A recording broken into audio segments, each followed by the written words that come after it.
Students, this is video number 23 on mathematical tools और इसके अंदर हम एक बड़ा इम्पॉर्टेंट टॉपिक डिस्कस करने वाले हैं जिसका नाम है integration. Integration is basically reverse of differentiation. ठीक है, मैं आपको इसको अच्छे से एक्सप्लेन करता हूँ।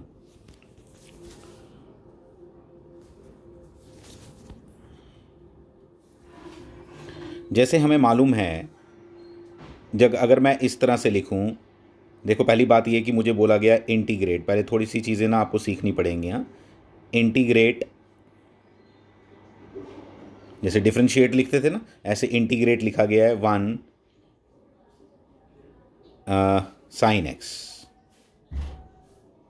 इंटीग्रेट लिख दिया साइन एक्स।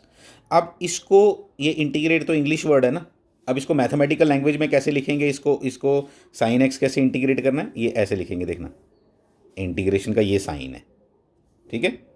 इंटीग्रेशन इधर लिखेंगे साइन एक्स, लेकिन ये बताना पड़ता है कि यहाँ पे कौन सा वेरिएबल है।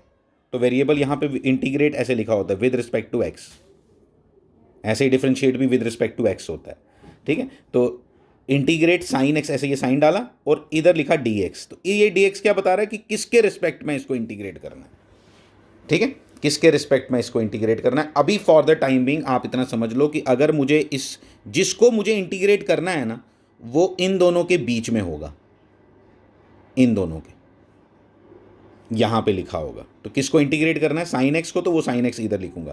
पहले इसका हमने ये थोड़ा सा आइडिया सीखा कि ये क्या मतलब है ऐसे करके अगर साइन डाला हो तो। फिर एक और बात, अब मुझे बोला गया, देखो जैसे मैंने ऐसे लिखा, अब आपको समझ आ गई इसकी बात। इसका क्या आंसर आएगा?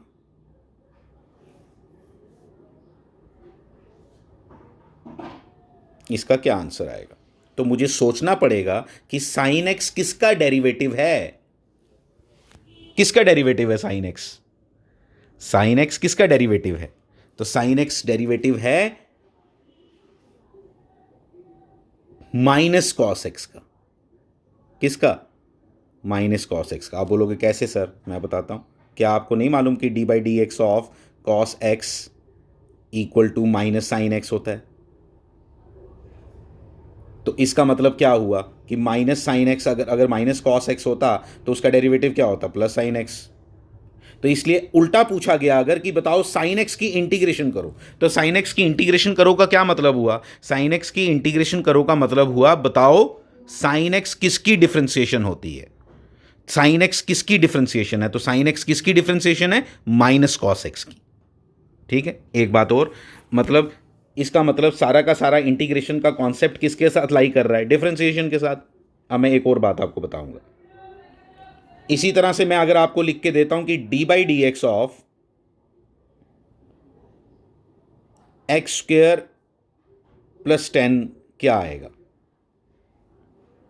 एक मिनट, आप एक काम कर लो, आप D by d x of x square बोलो क्या होता है?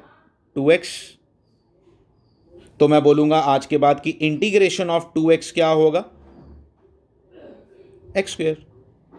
यहां से आया, समझ लो बात को प्लीज, यहां से आ गया। अब हम क्या बात करने वाले हैं कि ये जब एक्स स्क्वेयर आ गया, अब मैं आपसे क्या बात करूंगा ये याद रखना आप, ठीक है। अब एक और चीज यहीं लिख देता हूं, ठीक है। D by d x of, आप बताओ, एक्स स्क्वेयर प्लस 5 लिखा हो तो 2x, तब भी 2x। तो इसको देखा तो मुझे क्या लगने लगा कि इंटीग्रेशन, इसी को देखो, छोड़ दो, 2x D x equal to क्या हुआ? X square plus 5। ये तो गड़बड़ हो गई यार, इधर एक्स स्क्वेयर आ रहा था, इधर एक्स स्क्वेयर प्लस 5 आ रहा है। अगर यहां पे 15 लिखता, क्योंकि डिफरेंशिएशन कांस्टेंट की 0 होती है, इसलिए इंटीग्रेशन जब करोगे तो क्या मालूम कौन सा डेरिवेटिव उसका 0 हो चुका है। आई मीन टू से कि इसकी डिफरेंशिएशन भी 2x है, इसकी डिफरेंशिएशन भी 2x है, और मैं यहां पे जो मर्जी कांस्टेंट लिख दूं, c लिख देता हूं, ठीक है, उसकी डिफरेंशिएशन क्या आएगी? 2x ही आएगी। इसलिए याद रखोगे आप, इसलिए जब भी आपको इंटीग्रेशन के लिए बोला जाएगा आप ऐसे लिखोगे x, इंटीग्रेशन बोला जाएगा 2x dx की इंटीग्रेशन क्या होगी? तो आप लिखोगे एक्स स्क्वेयर तो पक्का है, बट कुछ कांस्टेंट हो सकता था, वो है, इसलिए प्लस c लिखते हैं। ये बड़ा इंटरेस्टिंग कॉन्सेप्ट है, आपको समझ आना चाहिए कि और इसीलिए अब ये सी की वैल्यू मुझे मालूम ही नहीं, 5 है, 10 है, 100 है, क्या है नहीं मालूम, नहीं मालूम है, इसलिए ये जब इस तरह की इंटीग्रेशन है ना, इसको हम बोलते हैं indefinite integral, indefinite integration, indefinite integration. क्यों? क्योंकि डेफिनिट आंसर नहीं आया, पक्का आंसर नहीं आया, सी अननोन है अभी मेरे लिए, सी मालूम ही नहीं है कि सी आंसर क्या है, ना वो बता सकता है, फिर वो कैसे निकालते हैं, क्या होता है, वो बात की रही अलग। लेकिन आज के बाद आपको कोई भी इस तरह से मैं लिख रहा हूं, दिस इज इनडेफिनिट इंटीग्रेशन, और इसी बेसिस पे अब देखो एक और बात आपसे करता हूं कि अब क्या यही हम बार बार करते रहेंगे? कोई हमें पूछेगा कि भाई tan x की इंटीग्रेशन क्या है या किसी और की इंटीग्रेशन क्या है, तो क्या बार बार हम रिवर्स मारते रहेंगे कि किसकी डिफ्रेंसिएशन है? That will become very difficult. समझ आई बात? इसलिए इंटीग्रेशन के कुछ डायरेक्ट फार्मूलाज हैं, वो आपने लर्न कर लेने हैं जो मैंने यहाँ पे लिखे हैं। ठीक है, कि integration of x raise to power n क्या होता है, integration of x raise to power n क्या होता है, x raise to power n plus 1 upon n plus 1 plus c हर जगह लिखना है, प्लस सी हर जगह लिखना है। और ये जितने फॉर्मूले लिखे हैं सब के सब जो आएंगे प्लस सी जिसके साथ लिखा होगा, जब भी ऐसी इंटीग्रेशन आएगी प्लस सी लिखना ही लिखना है। And that is why this integration जो अभी तक हम सीख रहे हैं इसको क्या बोलते हैं? इनडेफिनिट इंटीग्रेशन बोलते हैं। और ये सब फॉर्मूले आपको लर्न होने चाहिए, ये सब फॉर्मूले आपको लर्न होने चाहिए। मैं एक अप्लाई करके दिखा देता हूँ, जैसे आप बोलोगे सर ये कैसे करेंगे, तो अब इसको अप्लाई करके दिखा रहा हूँ। हाँ, integration x square D x अगर मुझे बोला गया तो इसका क्या मतलब है? एक्स स्क्वेयर की इंटीग्रेशन, यानी कि x raise to power x raise to power n की इंटीग्रेशन। एन की वैल्यू यहाँ क्या है? 2 है, तो आंसर आएगा x raise to power 3 upon 3, क्योंकि जो पावर इधर है एक्स की वही पावर नीचे है, तो इसलिए क्या लिखूंगा? लेकिन पावर जो है वो इससे एक ज़्यादा है, इसलिए x raise to power 3 plus सी।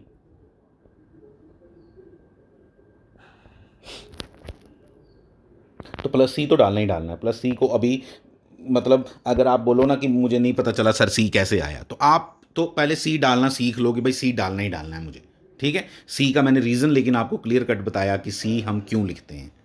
ठीक है, अब आगे आगे बात देखो, इसी तरह से आप कुछ भी ले लो, integration of root x d x equal to क्या लिखेंगे? इक्वल टू लिखेंगे ये एक्स की पावर क्या हुई? 1/2, 1/2, तो 1/2 प्लस 1 क्या होता है? 3/2, नीचे वही आता है जो पावर होती है, फॉर्मूला बोल रहा है।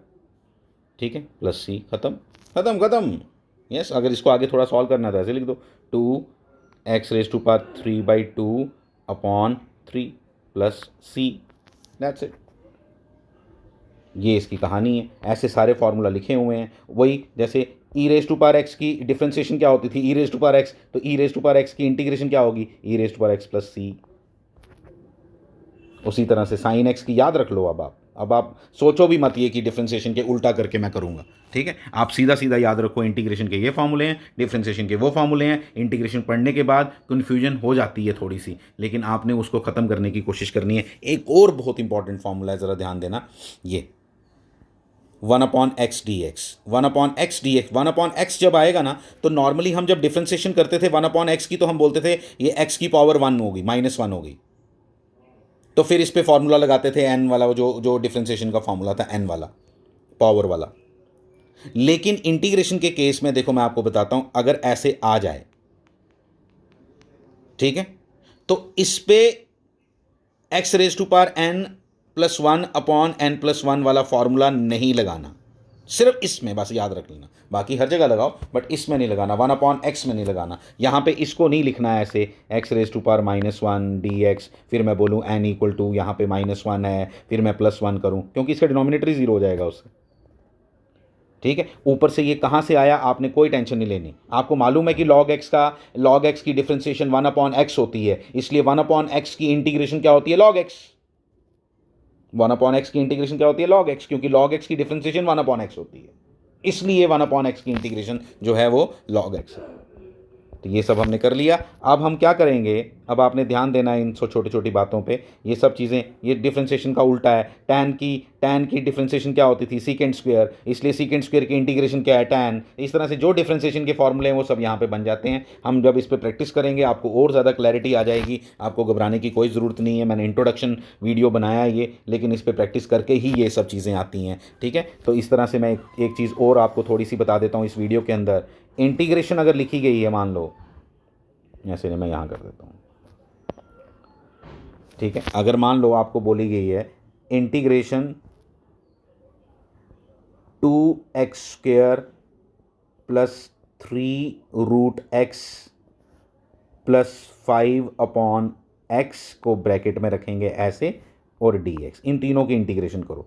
तो पहली बात यह कि जब प्लस होता है या माइनस होता है ना बीच में, तो आपने घबराना नहीं है। आपने क्या करना है, आपने जो कोफिशिएंट्स हैं उनको बाहर निकाल देना है, जैसे डिफरेंशिएशन में निकालते थे, और सबको अलग अलग कर देना है। कुछ नहीं कर रहा हूं मैं, और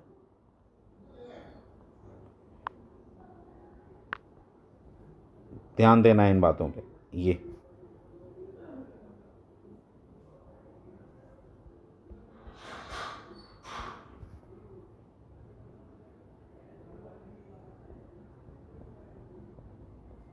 dx के लिए dx यहाँ लिख देता हूँ, ठीक है। इक्वल टू आंसर क्या आएगा इसका, अभी मैं बताता हूँ। 2 इंटीग्रेशन है, डिफरेंशिएशन 2x नहीं लिख देना, x⁻³ प्लस सी, आप बोलोगे प्लस सी लास्ट में सबका इकट्ठा डालना है, कोई फ़र्क नहीं पड़ता, अलग अलग जगह सी नहीं डालना है जब ऐसे तीन इकट्ठे आएंगे तो।